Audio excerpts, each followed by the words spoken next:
Alright, so this story took place a long time ago.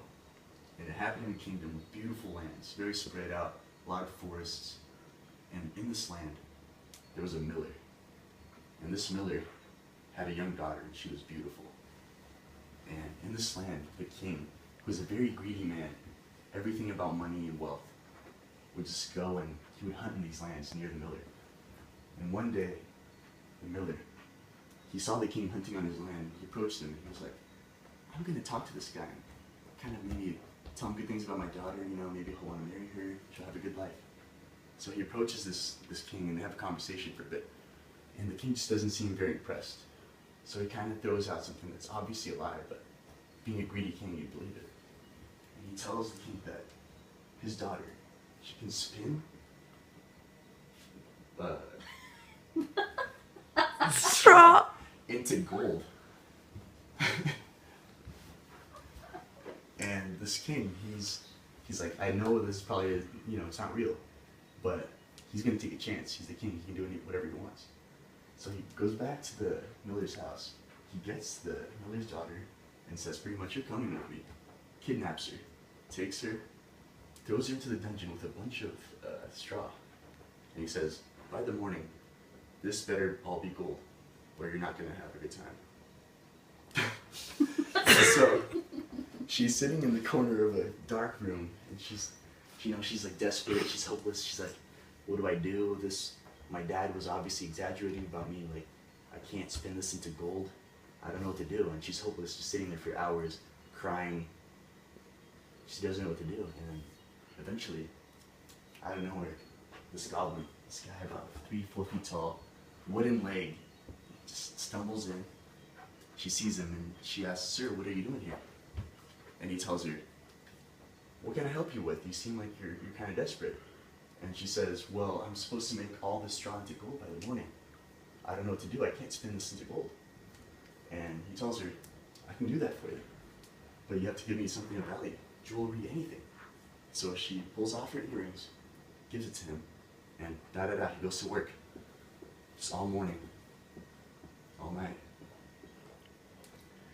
And then the king walks in, and he's like, what? He's obviously very impressed. He's like, oh my God, you did it. And he's like, this can't be real. He's like, you have to do it again.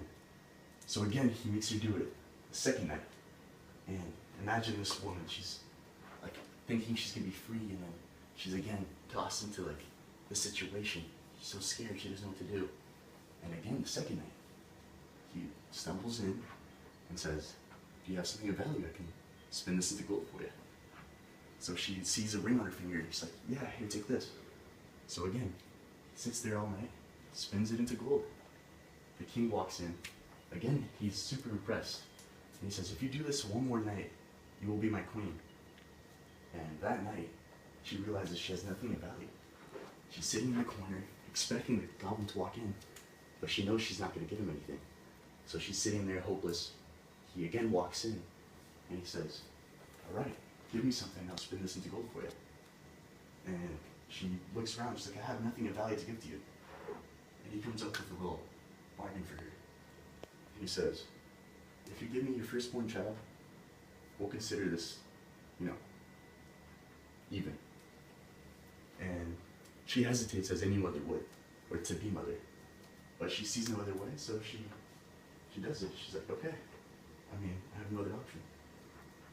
So he sits there all night,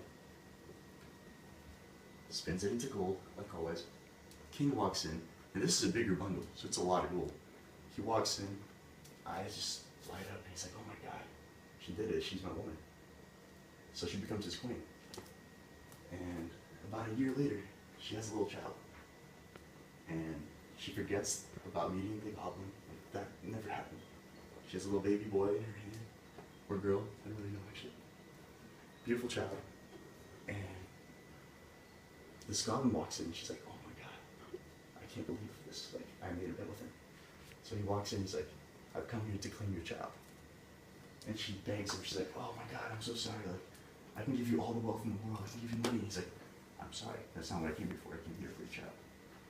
And eventually, after hours and hours of begging, he says, fine, I'll give you 3 chances. If you can get my name right, then you keep your child. She says, okay, okay, okay. He goes home. She goes to study names. Just like any name you can think of, she writes down. She like hears from people. And he comes back the next day. And he's like, what's my name? And she'll go, Henry, George, Benjamin. And he's like, no, I'm sorry, miss, that's not my name. So he goes home again. And she's like, oh my God. And this time, that first day, she sent out messengers throughout the whole land to just research unique names, to find any name she could, or they could, across the land. Anything they could that would help her find out what his name was. He comes back the second day. He says, what's my name? And then she guesses again. Samuel, Alexander, Gregory. And again he goes, no miss, that's not my name. I'm sorry. And again, he goes home and she just sits there, scared. She might lose her child. And for the third day, in the morning, one of her messengers comes in and he says, I haven't really heard of any unique names, but I did see a goblin out there. And he was singing to himself, today I bake, tomorrow I...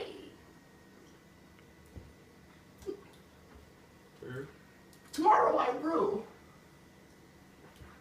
The next day I'll have the young queen's child. Glad am I that no one knew that Rumplestiltskin I am styled. So he heard this, and she's like, Rumplestiltskin. Okay, that's his name. She's very excited at this point. She's not exactly sure, but she has a good enough chance. So he comes in for the third day. And he says, Miss, what is my name? And she kind of wants to toy around with him. So she's like, David, Henry. And he's got that smile on his face. He knows he's going to get this child. And he's ready to claim him. And then she's like, Rumplestiltskin is your name. And he just gets enveloped by this anger. And he hits his wooden leg down to the floor. And it gets stuck into the wooden floor. And he can't even pull it out. And everyone's just laughing at him. He's trying to pull his leg out. And he's like, a witch told you my name. Just tries to get it out. Pulls on it. Finally gets it out. And just runs out of the room in anger. And everyone just laughs. And the queen gets to keep her child.